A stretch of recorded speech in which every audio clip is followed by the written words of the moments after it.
Nah itu saya diminta khidmat untuk mendirikan Madrasah Aliyah Nahdlatul Ulama Limpung. Karena Banyu Putih itu daerah merah, ke barat sedikit gitu ya. Itu kan daerahnya termasuk surga dunia.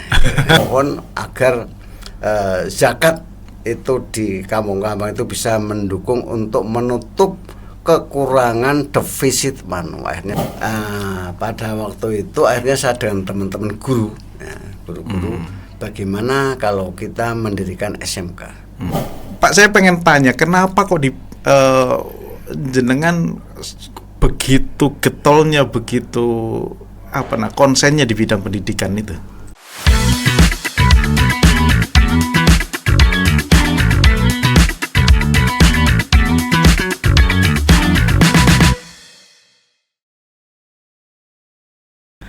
Assalamualaikum warahmatullahi wabarakatuh. Waalaikumsalam warahmatullahi wabarakatuh. Hai teman-teman, teman Alam Tara. Kali ini di episode yang ketiga sebenarnya ya. Dan saat ini kita mau membahas soal pendidikan, terutama soal pendidikan keagamaan. Nah, saat ini sudah bersama saya ini ada seorang tokoh. Ini di negara Kabupaten Batang ini sudah sangat terkenal karena berkiprah di bidang pendidikan itu sudah lama sekali. Banyak sekali lembaga-lembaga pendidikan yang sudah didirikan atas jasa beliau gitu. Selamat datang Kiai Haji Ali Sodikin MPDI, Pak Ali. Selamat datang. Assalamualaikum warahmatullahi wabarakatuh. Waalaikumsalam warahmatullahi wabarakatuh. Pak Ali nyun sewu, maju malih Pak. Ya oke. Terlalu jauh. Pak Ali ini sudah sangat lama ya Pak, dari tahun berapa Pak untuk? Saya itu lulus sarjana muda tahun 83. Itu dulu ngabdi di MTS Tersono, MTS Nurussalam Tersono. Saya tidak melamar, pada itu diminta. Nah, di sana kira-kira 3 tahun. Iya. Setelah itu karena saya punya feeling ini kalau saya ngabdi di Tersono saya selamanya akan jadi anak buah guru. Saya memang keras. Saya ingin mendirikan sendiri saja.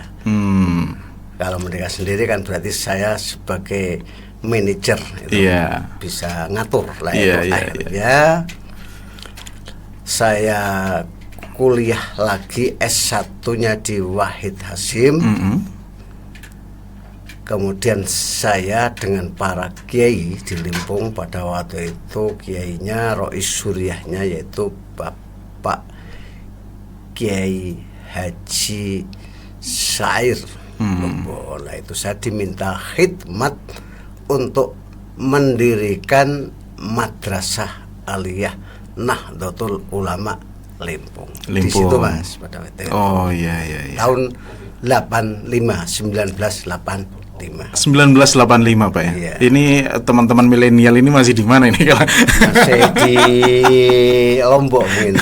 Masih di Lombok atau di Padi yang masih muda itu Pak. Iya, berarti udah sangat lama sekali berarti. Kalau sekarang ya udah sekitar 40 tahunan Pak ya. Iya. Iya. Pak Ali ini sekarang sebagai Ketua Tanfidziyah MWCNU Kecamatan Limpung.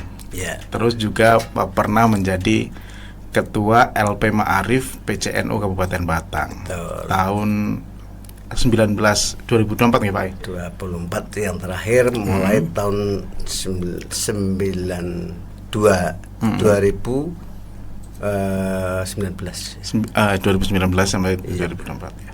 Kalau sekolahnya Pak? Sekolah yang dirikan maksudnya? Iya. Tahun 1985. Jangan mungkin belum lahir Pak. Belum. Saya 91 Pak. Jangan masih di buah-buahan atau di tanaman itu ya. Masih dipupuk ya. Pupuknya Pak jauh nih. Iya. Akhirnya pada waktu itu saya karena sudah sarjana diminta oleh para kiai untuk berkhidmat di pendidikan, karena pada waktu itu orang itu kebanyakan di pondok pesantren. Saya katakanlah hanya beberapa orang yang sampai sarjana pada waktu itu. Karena saya didaulat mendirikan madrasah aliyah Nahdlatul Ulama, Limpung, tempatnya di Banyu Putih. Oh, yang sekarang jadi Manu Banyu Putih. Ya. Dulu kan masih satu kecamatan, Pak ya. Itu dulu Banyu Putih itu sejarahnya terkenal dengan daerah hitam karena itu. Gitu. Akhirnya Mbah Sair dan teman-teman kiai bagaimana supaya wajah hitam itu bisa menjadi putih. Kalau dulu gelap, hendaknya mudah-mudahan bisa menjadi putih. Itu latar belakangnya kiai pada waktu itu. Akhirnya saya didaulat karena saya pada waktu itu sudah mengantongi pada waktu itu, kalau saya masih BA, Pak. BA itu sarjana muda, belum selesai itu. Akhirnya saya dijadikan kepala yang pertama kali di Manu Limpung, lokasinya di Banyu Putih. Banyu Putih itu antik pada waktu itu, Pak, menarik. Gimana, Pak? Karena Banyu Putih itu daerah merah, ke barat sedikit itu ya. Itu kan daerahnya termasuk surga dunia. Saya surga dunia, Pak. Tamanan itu surga dunia. Nah, para kiai itu kepingin itu agar surga dunia itu besok benar-benar katakanlah dirubah itu ya. Kalau bisa itu ya menjadi surga yang beneran besok itu. Amin, makanya saya mau, karena Pak Kiai mendaulat saya. Pada waktu itu saya sambil kuliah di Semarang. Gitu sejarahnya tahun 1985. Manu waktu itu. Terus setelah itu apa, SMK atau Manu? Jadi gini, Pak, agak panjang ini ya, sewu ya. Iya, nggak apa-apa, Pak, ini kita waktunya panjang juga. Tahun 85 berdiri. Pada waktu itu banyak yang meragukan, Pak.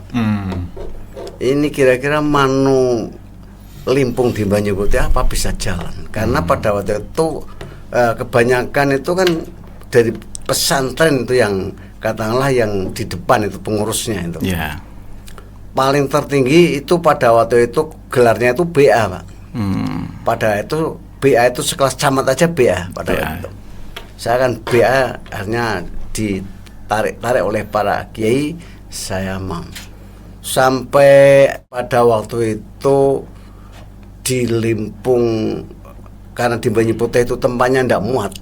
Muridnya itu yang dulunya diragukan, terutama oleh kepala Kemenak Batang, itu meragukan.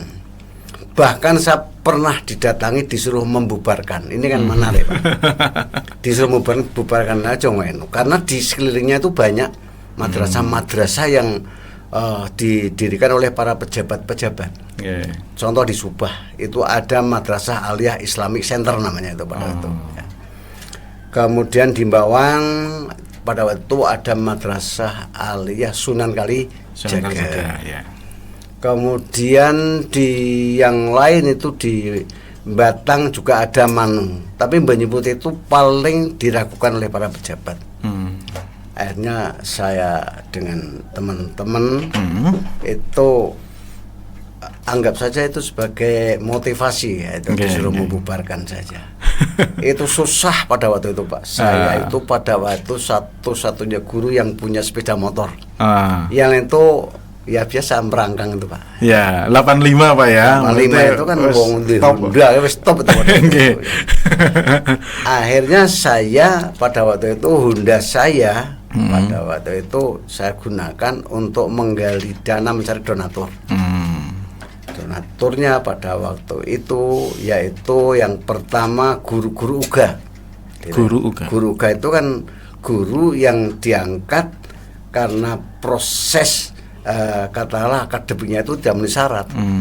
Karena politiknya mendukung, akhirnya asal orang NU pada waktu itu disuruh daftar guru. Nah itu pada waktu itu rela guru-guru agama yang NU itu rela per bulannya itu nyumbang untuk menghidupi Manum. Yang kedua sumber dananya yaitu setiap tahun itu saya mengedarkan ke semua ranting menggali yang namanya itu pada waktu itu yaitu zakat, kan ada gharim ya. Di Manu itu kan setiap tahun kan punya hutang Pak.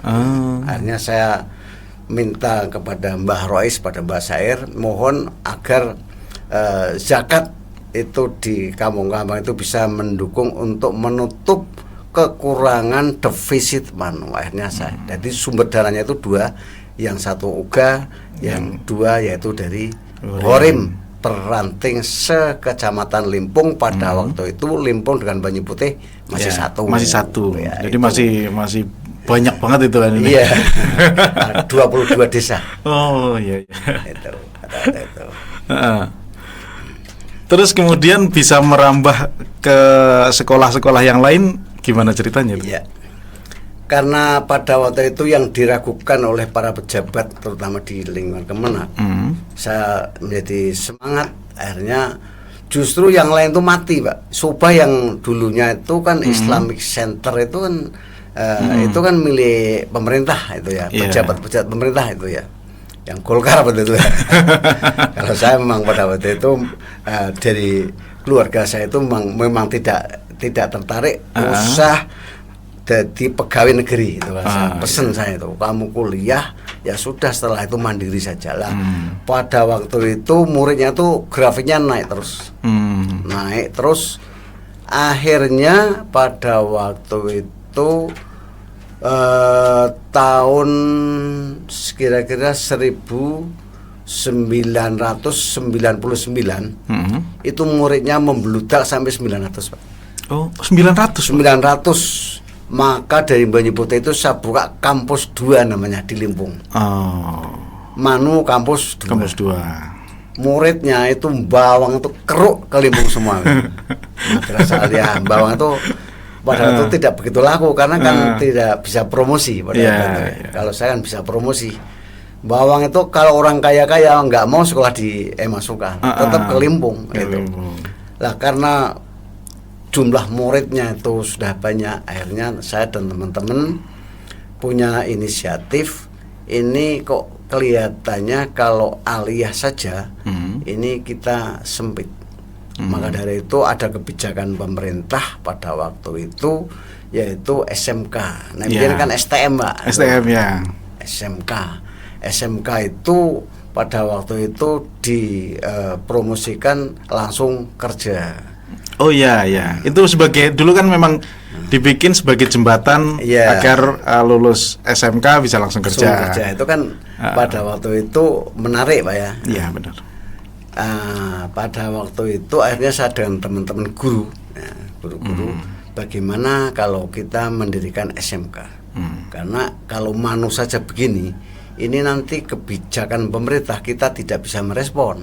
Maka dari itu kalau nanti teman-teman sependapat, saya ingin membuat namanya SMK Ma'arif 01 Limpung.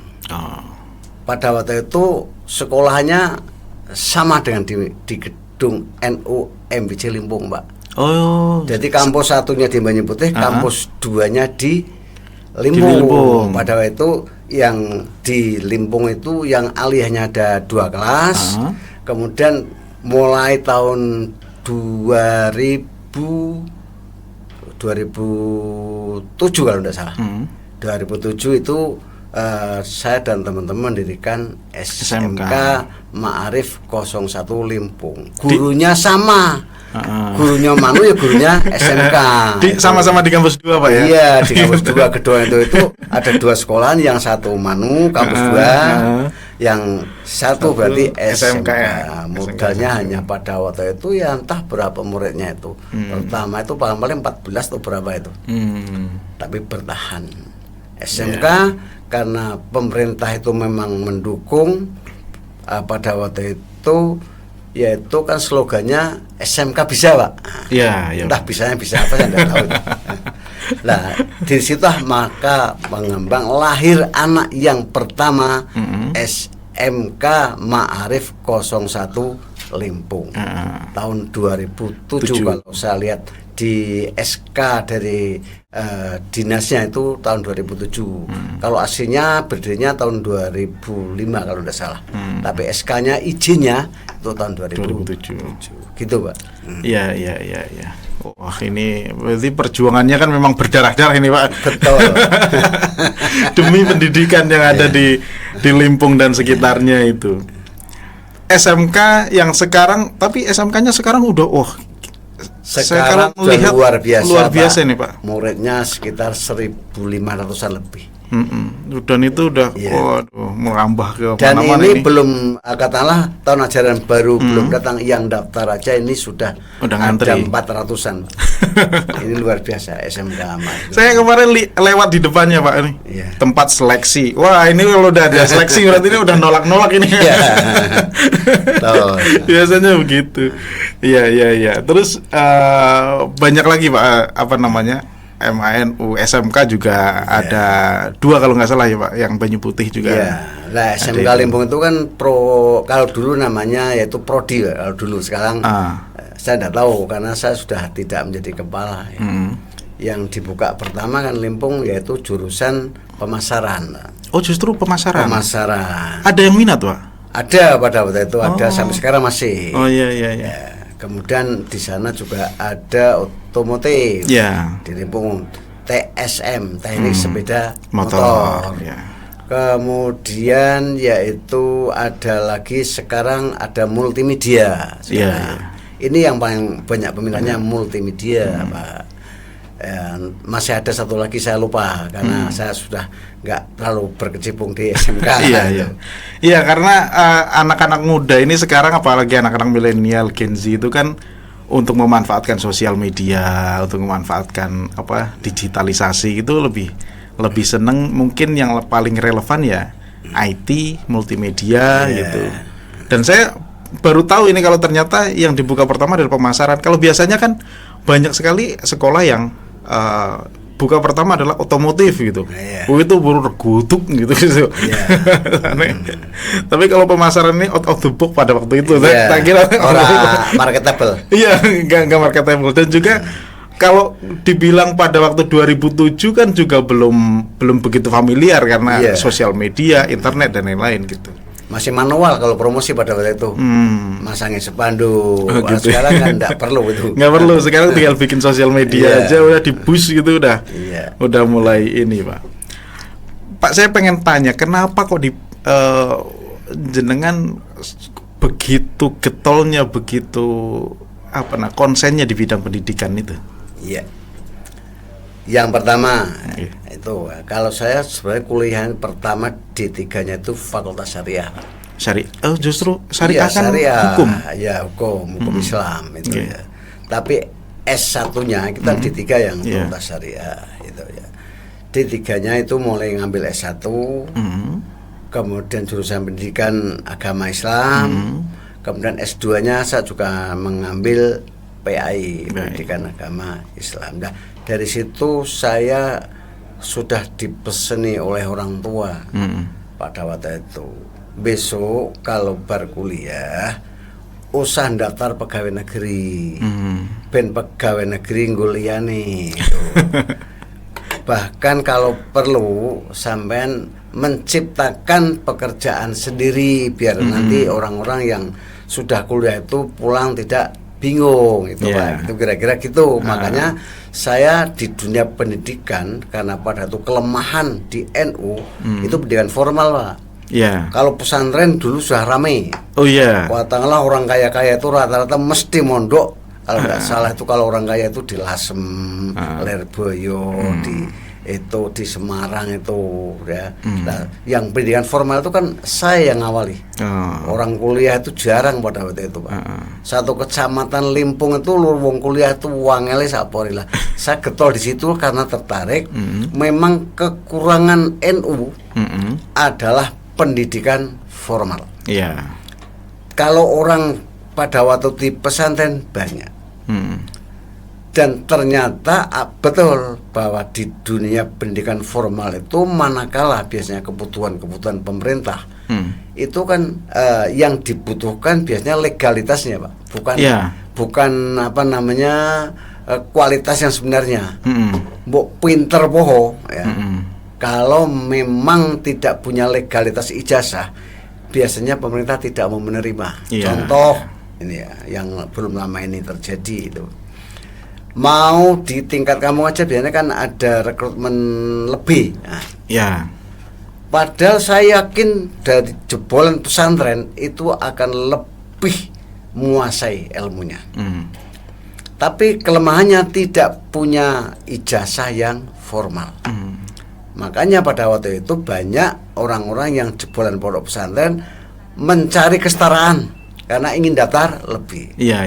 Apalagi kalau sudah di atasnya, itu biasanya di KUA itu kan ada butuh ketenagaan yang di bidang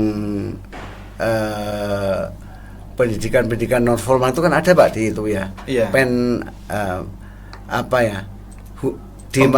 Di kemana kan ada, Pak? Biasanya itu ada apa itu? Penghulu? Bukan penghulu, Pak. Penyuluh. Penyuluh sekarang kan harus punya ijazah formal, Pak. Lah itulah dari situlah lebih menarik pendidikan formal. Kalau dulu kurang menarik, bahkan masa Ramadan tidak kuliah barang itu sampai pada waktu itu gitu, Pak. Akhirnya sekarang sudah betul. Setiap ada rekrutmen tenaga, tetap yang dibutuhkan adalah formalnya. Dan disitulah getol saya untuk mengembangkan pendidikan. Karena pesantren itu saya yakin sudah banyak. Disitulah kira-kira. Berarti memang waktu itu memang apa namanya, banyak kalau NU lulusan pesantren itu turah-turah lah, Pak, kira-kira. Betul. Tapi sekarang juga banyak lulusan apa namanya lulusan sama kuliah S1 gitu. Tapi masih banyak di bidang agama juga, Pak. Iya. Jadi sekarang itu juga masih susah itu. Orang NU ini, Pak, ya. Kalau saya merasakan sendiri, Pak. Orang NU kalau kuliah itu kebanyakan yang pertama itu di pendidikan agama, fakultas syariah, fakultas pendidikan agama Islam, fakultas dakwah. Tapi yang di bidang kesehatan ini rata-rata masih rendah. Karena apa? Memang bidang-bidang itu rata-rata itu biayanya mahal. Itu kan kalau fakultas tarbiyah, fakultas syariah, dakwah itu kan murah, Pak, itu. Tapi nek jurusan kedokteran, jurusan kimia, biologi tetap mahal. Untuk itu karena khususnya di Yayan rata-rata yang kuliah kan orang kampung, Pak. Orang kampung ya ekonominya rendah. Itu ya. Nah, maka dari itu kebanyakan memang orang ekonomi rendah kuliahnya ya di agama. Tapi mending pemerintah itu bisa, artinya bisa menerima kehadiran lulusan-lulusan dari sana walaupun kuotanya lebih kecil daripada pengeluarannya. Gitu. Iya. Pak, kalau seumpama begini, saya melihat ini sangat beludak kemarin. Mungkin sekarang udah mulai pendaftaran kali, Pak, ya di tahun ini. Itu menjadi salah satu lembaga favorit lah. Ada yang Manu, ada yang SMK gitu. Bahkan ketika dulu saya kuliah aja bareng sama anak-anak Batang itu rata-rata kalau ditanya mana, Manu Limpung, Manu Banyu Putih, itu sangat ini. Triknya gimana, Pak? Kok bisa? Maksudnya dari dulu yang hanya apa namanya dicemooh begitu, kemudian wah ini harus ini, kemudian sampai beludak dan sekarang menjadi favorit lah kira-kira. Itu gimana ceritanya? Ada trik atau gimana gitu? Memang saya setiap ketemu alumni di jalan itu guru itu tetap di Batang ini sebagian lulusan Manu. Di mana-mana itu. Ketemu penyuluh Manu rata-rata. Apalagi nek guru TK, guru SD, guru MI memang Manu. Karena Manu itu dulu pernah besar, akhirnya kan alumninya lebih besar.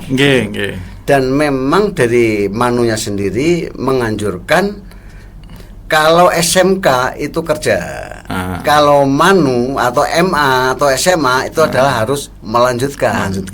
Maka kata penekanan para guru pada waktu itu harus lulusan Manu itu diarahkan untuk melanjutkan. Tapi tadi melanjutkannya itu hanya di fakultas-fakultas yang katakanlah kosnya itu rendah. Kalau yang tinggi tidak kuat rata-rata itu. Jadi makanya kalau guru saya yakin di Batang tetap sebagian besar dari Manu. Dan lulusan Manu itu katakanlah tidak hanya sebatas guru, Pak.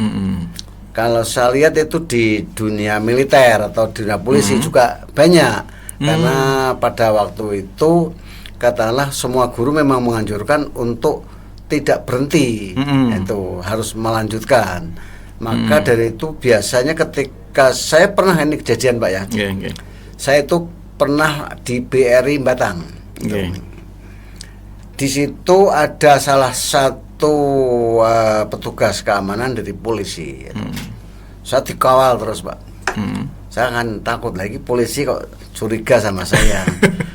Ternyata mau mendekat saya itu mau salaman saja, minta sampai cium tangan. Ternyata itu alumni Manu. Ada kali manggis sudah saya itu. Jadi alumni Manu itu ada di mana-mana. Ada di mana-mana. Ada di mana, bahkan ini yang terakhir itu kelihatannya alumni Manu ada yang menjadi bin. Bin, Pak, itu di Jakarta. Itu ada itu Pak Humaidullah. Dulunya guru, kemudian dibutuhkan oleh pemerintah karena memiliki kompetensi bahasa Arab yang bagus, direkrut sekarang menjadi bin. Bin itu kan intelijen. Badan intelijen negara. Kalau ABRI polisi sudah biasa, apalagi guru. Apalagi kalau lebih penyuluh. Jadi GI juga ada. GI. Banyak lah, Pak. Banyak kalau GI karena ketika sekolah dengan mondok. Sekolahnya pondok. Sekolah sama mondok. Kadang ada yang kuliah sambil jadi marbot, Pak. Itu kan banyak itu. Kaderisasi kiai gitu. Karena gitu. Pulang-pulang nanti jadi kiai. Dan sekarang kan juga sudah banyak juga yang gitu. Mantap ini, Pak. Lagi buka sekolah lagi, Pak? Kan tadi baru SMK Marif ya. Karena di Banyu Putih itu Mary pada waktu itu.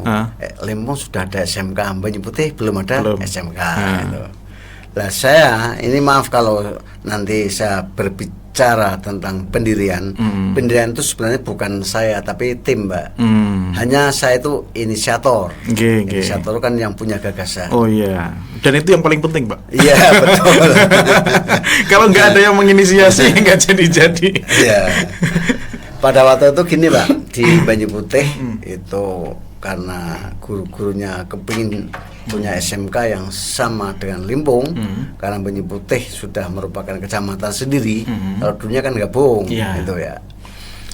Akhirnya saya dan teman-teman guru membuat panitia pendirian SMK di Ponorogo. Memang Banyu Putih mengambil nama yang aneh, bukan NU. Karena ingin supaya SMK-nya nanti bisa diterima oleh di mana-mana. Limpung kan hanya orang NU. Nah, Banyu Putih itu karena Banyu Putih itu daerahnya katakanlah daerah agak nasional, maka namanya pada itu disepakati bukan NU tapi Diponegoro. Tapi di bawah naungan Marif.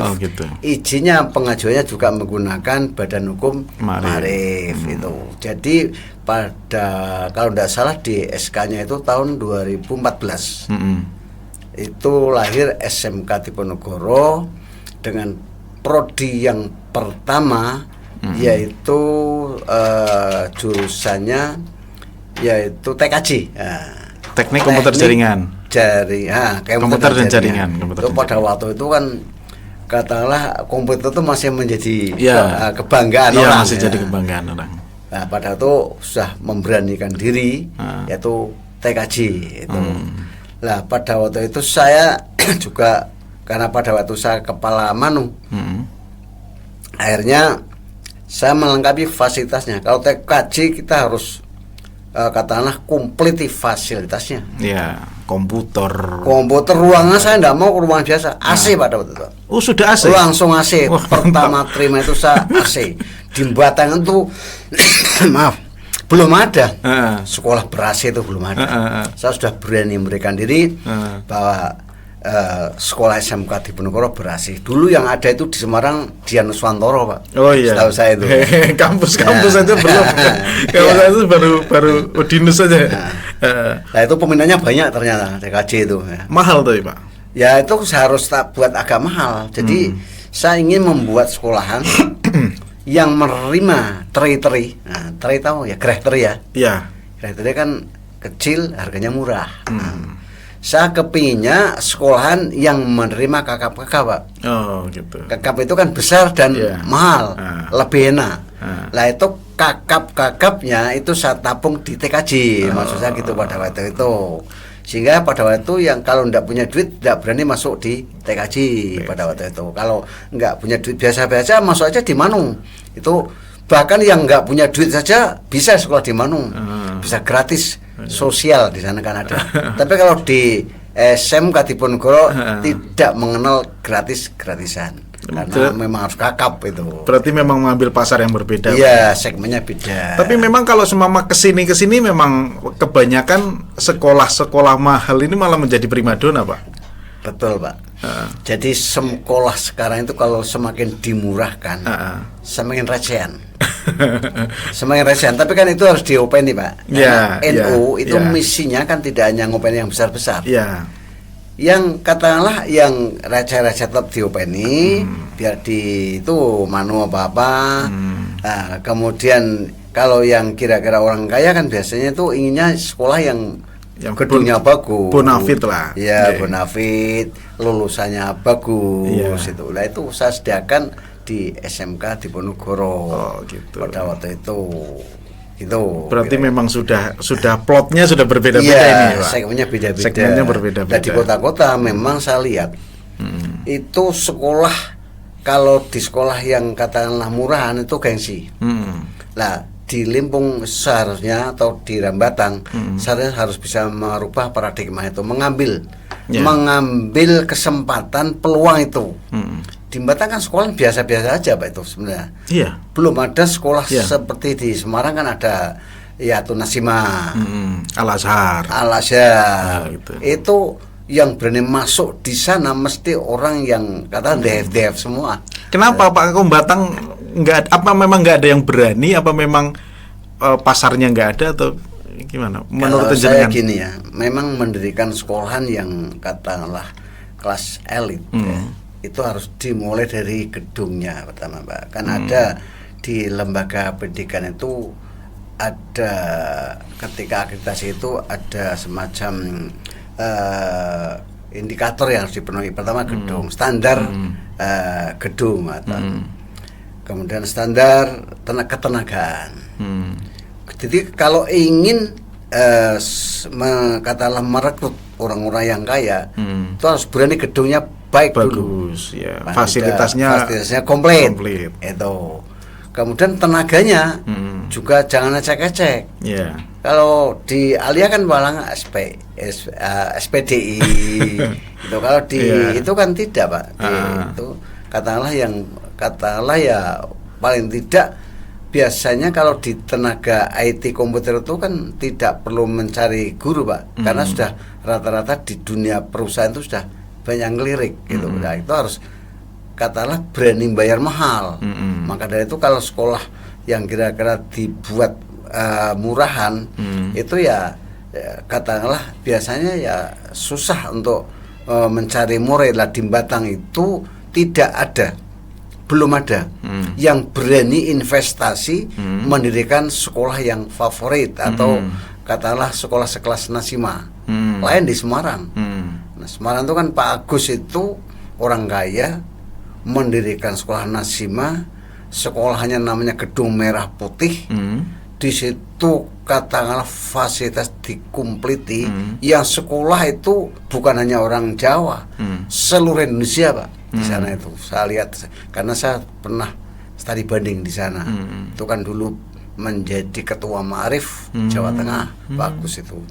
Dan Batang itu sekolah di sini biasa-biasa saja rata-rata karena tidak ada yang berani invest itu, tidak ada itu. Mudah-mudahan besok para pengusaha-pengusaha itu bisa melirik, melirik dunia pendidikan, menciptakan pendidikan yang kira-kira ya representatif ya itu ya, gedungnya bagus, tenaganya bagus itu. Nah, sementara khususnya di ini maaf di NU saya kritik Pak ini. Ini sementara ini di NU kan di tingkat RA atau TK itu kalau menyekolahkan terus saya ya jujur nih orang NU itu kalau menyekolahkan sementara nunut di sebelah. Di sebelah. Belum ada katakanlah di NU sekolah TK maupun RA atau PAUD yang pelajarannya bisa menarik wali murid. Ya jam paling jam 10 pulang gitu lah. Sementara kan ada di tetangga sebelah itu dari pagi sampai sore dititipkan di situ, sorenya diberi pelajaran tambahan, bahkan dimandikan, dikasih makan, katanya itu full day school lah ya. Nah ini di NU ini belum ada. NU itu memang rata-rata karena sedengan-sedengan saja Pak. Tidak itulah ini monggo ini. Kalau ada katakanlah para investor yang ingin investasi di dunia pendidikan sebenarnya peluangnya menarik. TK itu kalau di Semarang, TK Al Isriati ya, itu bayarnya mahal Pak, lebih mahal daripada kuliah. Di sini TK tuh bayarnya kan murah. Bahkan di sini kepinginnya cari TK sing gratis itulah. Jadi wong Batang itu memang senengnya sing gratis-gratisan itu. Bahkan kalau di Jakarta kan daftar aja udah 30 juta, per bulannya 10 juta. Dan itu semakin banyak diminati. Dan ngantri Pak. Para artis itu kalau sekolah di sekolah biasa, gengsi, tetap mencari sekolah yang favorit, yang bayarnya mahal. Berarti jenengan masih pengen membuat sekolah itu Pak? Saya masih ada, yaitu insya Allah tahun depan, yaitu Muslimat NU Limpung. Ini saya mandatkan untuk mendirikan TK yang betul-betul favorit, yang pagi sekolah, nanti siangnya misalnya penitipan anak, yang sementara manfaat oleh tetangga sebelah kita garap sendiri. Insya Allah Fatah Muslimat Limpung kemarin sudah sanggup. Plus ngaji, plus ya udah semua lah Pak ya. Itu kan menarik. Menarik Pak, menarik. Nah, itu, dan rata-rata untuk untuk pasangan muda mungkin ya, dan ini kan mereka yang sibuk dengan bekerja gitu kan, pagi ngantar anak gitu, nanti pulang kerja sekalian jemput anak gitu kan, lebih enak daripada nungguin. Ya tarifnya lebih mahal, tidak ada masalah karena pelayanannya bagus itu. Gitu. Ya. Oh, bagus ini Pak. Saya menunggu sekali ini. karena memang yang kalau seumpama MISD sudah ada lah, MTS juga sudah banyak lah, MA apalagi udah sangat banyak, SMA, SMK gitu. Yang belum kegarap justru kalau saya melihat di Batang ini, yang di bawahnya itu yang TK, PAUD, terus TPA gitu, sama yang perkuliahan Pak. Itu kan masih belum kuliah, agak susah itu Pak. Iya. Tapi kayaknya jenengan juga lagi mulai menggarap itu. Dunia perkuliahan itu sementara tahap pertama saya baru kerjasama. Kerjasama itu dengan berarti lembaga pendidikan perguruan tinggi di sebelah, misalnya di Kendal. Kendal itu kan ada aturan boleh kuliah jarak jauh sepanjang tidak melebihi katakanlah 40 kilo dari kampus induknya. Nah, saya di sini setiap weekend di Limpung ada perkuliahan jurusan PAI dan ekonomi syariah. Itu sifatnya kerjasama, nebeng. Nah, saya sudah merintis membuat panitia yang kira-kira perguruan tinggi milik sendiri sudah 4 tahun Pak, tapi belum berhasil. Kesulitannya apa? Ya. Akan bertanya, mesti jangan akan bertanya itu apa kendalanya. Ini. Kendalanya bukan duit, Pak. Apa, Pak? Jadi untuk mendirikan perguruan tinggi yang kira-kira khususnya teknologi, Pak. Kalau keguruan saya yakin udah banyak lah, sudah banyak itu ya. Teknologi itu mencari dosen untuk persyaratan itu di Batang itu susah. Dosennya. Jadi persyaratan untuk mendirikan perguruan tinggi apapun tuh, apa itu sekolah tinggi, apa itu akademi atau institut atau universitas, itu masing-masing prodi minimal 3 dosen yang S1 dan S2-nya linear. Linear dan tidak digunakan untuk di lembaga yang lain. Artinya ijazahnya itu tidak ngerangkap digunakan lembaga yang lain. Misalnya contoh pagi ngajar di SMA atau Alia kan bisa digunakan di sana, itu tidak boleh. Yang betul-betul masih zero, kosong. Ya susah juga ya, Pak ya. Susah. Saya itu kemarin sampai membuka pendaftaran untuk Jawa Tengah. Itu hanya dapat 2, kurang 1. Padahal perguruan tinggi yang rencana saya dirikan yaitu akademi, Pak. Akademi teknologi dan bisnis digital Nahdlatul Ulama. Itu baru dapat dosen yang memenuhi syarat linear yang belum dipakai, baru dapat 2. Mungkin bisa dengan Pak, apa cara memberikan beasiswa gitu, Pak? Artinya mungkin ya meskipun nunggu 4 tahun kali ya, gitu. Tapi memberikan beasiswa, anak A gitu dikasih beasiswa, ini kuliah ke sana gitu. Betul. Ini kuliah gitu. Itu sudah kami lakukan.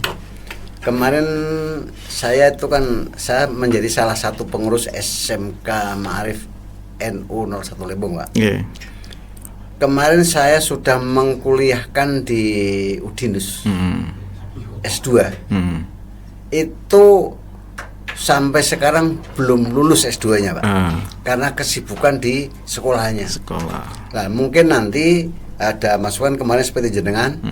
Itu yang betul-betul masih katakanlah lulus sekolah, dikuliahkan di Udinus sampai S2.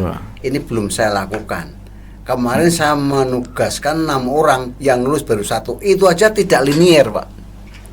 Tidak linear. S1-nya itu jurusan BK, S2-nya jurusannya komputer. Itu kan tidak bisa untuk persyaratan. Kalau mengajar aja bisa, tapi untuk persyaratan itu yang tidak bisa.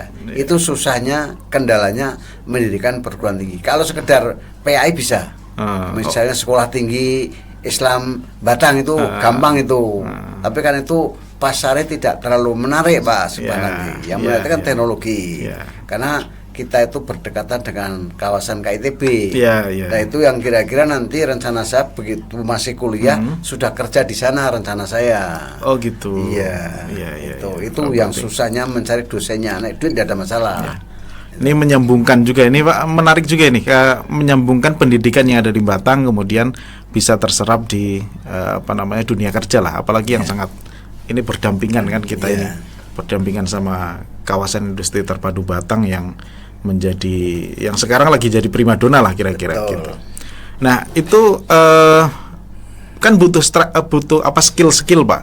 Di sekolah itu kan juga harus diajarkan juga kan untuk skill-skill itu kan. Itu kalau sementara rekrutmen di kawasan KTB itu kebanyakan berpendidikan masih rendah. Yang penting ada pelatihan. Lulusan SMK misalnya ikut pelatihan ini seperti di Pak Turjan kan punya BLK. Ikut pelatihan berapa bulan, nanti dapat sertifikat bisa kerja di sana. Tapi kalau tenaga yang ahlinya, misalnya arsiteknya, tidak bisa. Itu hanya tenaga katakanlah bukan tenaga yang katakanlah di kelas tinggi, Pak. Itu. Nah, hanya pun tenaga pendamping lah, Pak, kira-kira. Itu. Jadi itu kita Lampung, Batang itu sudah disiapkan semua sekolahan kerjasama dengan PLK. Itu contoh misalnya kemarin pabrik sepatu. Itu kan sudah mengikuti latihan kerja. Itu di mana bahkan kalau tidak salah itu dibayari, Pak. Ikut latihan, dapat makan, dapat sangu, tapi setelah itu dapat sertifikat. Nanti bisa kerja di sana. Itu sudah SLTA, tapi kita perguruan tinggi belum, karena belum ada. Itu. Menarik sekali nih Pak. Wah, ini panjang sekali. Ada hal yang belum tercapai Pak, jenengan yang diidam-idamkan sekali tapi belum tercapai gitu. Ya tentunya tadi perguruan tinggi itu perguruan tinggi ya. Saya itu nunsnya loh Pak, saya itu bukan kiai ya. Tapi saya dengan teman-teman bisa membuat pondok pesantren gitu ya. Menyebutnya kan ada pondok pesantren An-Nahdliyah. Itu kan bukan milik perorangan Pak. Karena khitoh pondok pesantren itu aslinya itu katakanlah milik keluarga. Pondok pesantren kan rata-rata milik keluarga, Pak. Ya, katakanlah yayasan milik keluarga. Nanti yang menikmati ya wa ala alihi wa ashabi wa dzurriyyati wa ahli silsilati ajmain itu ya. Tapi kalau menyebutnya tidak bisa, Pak. Karena itu namanya Pondok Pesantren An-Nahdliyah. Itu juga inisiatornya saya pada waktu itu. Itu yang mendirikan yaitu guru-guru MTS Nurul Huda. Kemudian guru Manu Banyu Putih dan guru SMK Diponegoro. Itu sampai sekarang mendonasi Pak untuk pondok pesantren. Itu karena setiap bulannya untuk ya sekedar untuk katakanlah bisaroh para pengasuhnya. Itu karena pondok pesantren itu kan misinya katakanlah banyak sosialnya. Berarti pengasuhnya nggak satu dong Pak? Di sana itu ada yang namanya ketua pengasuh. Kalau anggota pengasuh itu rata-rata guru yang pernah mondok. Tapi kalau pengasuh, ketua pengasuh kan 24 jam Mbak di situ. Itu sudah dibuatkan katakanlah rumah, dibuatkan katakanlah semacam warung, kemudian laundry di sana sudah dibuatkan untuk bisa bertahan supaya bisa fokus mengajar Pak. Itu sudah ada di sana itu. Itu bisa dicontoh ini. Bisa, monggo jangan tersani kalau saya ini dianggap mengada-ada. Lihat kayaknya masih muda di sana. Ada warungnya, ada kamar untuk katakanlah keluarganya di sana, ada laundrynya. Laundrynya kemarin kalau tidak salah dibantu dari dari Lazisnu. Lazisnu. Iya, itu. Siap. Yang tadi kalau pertanyaan yang belum tercapai ya perguruan tinggi itu Pak. Perguruan tinggi yang masih belum ketemu kuncinya ini Pak ya. Iya. Kalau saya itu kalau belum mati kelihatannya itu inovasi itu selalu ada Pak. Iya. Makanya saya itu bingung kadang-kadang itu. Selalu sibuk memikirkan bukan milik sendiri, orang lain. Gawe pondok tinggal lungo karena memang saya bukan makomnya kiai, tidak punya kompetensi kiai. Ya sebenarnya kan saya makomnya itu mendirikan itu. Tapi berkah kan ngalir terus Pak. Ya katanya itu yang namanya jariah itu ada para kiai itu. Jariah itu asal sepanjang pondoknya masih dimanfaatkan, itu masih dapat kiriman katanya. Saya yakin itu. Amin. Karena kalau saya mengajar di sana itu tidak mungkin nggak punya kompetensi. Itu kudu istiqomah. Siap. Iya itu. Geng. Satu kalimat kesimpulan Pak, atau ada pesan apa yang bisa disampaikan ke teman-teman Alam Tara? Ya ini teman-teman ya, berdasarkan ini bukan teori lagi. Kalau saya kan berdasarkan pengalaman empirik Pak. Jadi kalau khususnya itu saya di bidang pendidikan formal kalau saya Pak. Kalau ingin katakanlah dengan berminat mengembangkan dunia pendidikan khususnya formal, ini harus dipersiapkan. Pertama dalam arti jangan duwe minat atau punya cita-cita bahwa mendirikan suatu lembaga itu yang kira-kira untuk mencari penghasilan. Kalau saya gitu, jadi lebih baik katakanlah kita itu mencari barokah, mencari barokah di lembaganya daripada sekedar mencari penghasilan. Penghasilan tetap dicari, tapi lebih fokus kepada barokahnya, Pak. Contoh ini, Pak, ya, kalau barokah itu guru itu paling pengabdian itu gurunya 500 per bulan. Iya. Tapi guru itu rata-rata bisa tuku Honda, Pak. Bukan orang. Ya, bisa di Honda. Dilalah sehat terus. Iya. Nek loro paling ya obatnya budrek. Mari. Itu kan berkah berarti ya. Iya. Tapi sing bayarane akeh, ora barokah guru karuan berkah, Pak. Nggih. Bayarane akeh, katanya 1 bulan itu bisa 25 juta. Lorone terus kan padha bae, Pak. Nggih. Lorone terus nek turu ora tenang. Turune malah kadang-kadang terakhir ngimpine di bedak-bedak setan. Itu kan benar tenang. Jadi barokah itu ketenangan, itu ziyadatul khair. Jadi ketenangan hati. Jadi kalau perlu sih bisa itu banyak, tapi berkah itu susah. Jadi lebih mengutamakan keberkahan daripada nominal yang banyak. Ya. Oh ya, mantap ini. Terima kasih banyak nih, Pak. Ya. Pak Yai sudah memberikan kita banyak wawasan lah. Artinya bahwa apa yang kita kerjakan ini jangan hanya dilihat dari materinya saja, tapi soal bagaimana ini kemanfaatannya kepada banyak orang gitu. Gitu, Pak Yai. Terima kasih banyak nih, Pak Yai. Masih. Assalamualaikum. Waalaikumsalam. Yap. Terima kasih teman-teman, mungkin cukup sekian, dan jangan lupa kalau ini bermanfaat silahkan subscribe, silahkan di-share, dan jangan lupa pantengin terus di channel kita di Alam Tara Studio. Oke, assalamualaikum warahmatullahi wabarakatuh.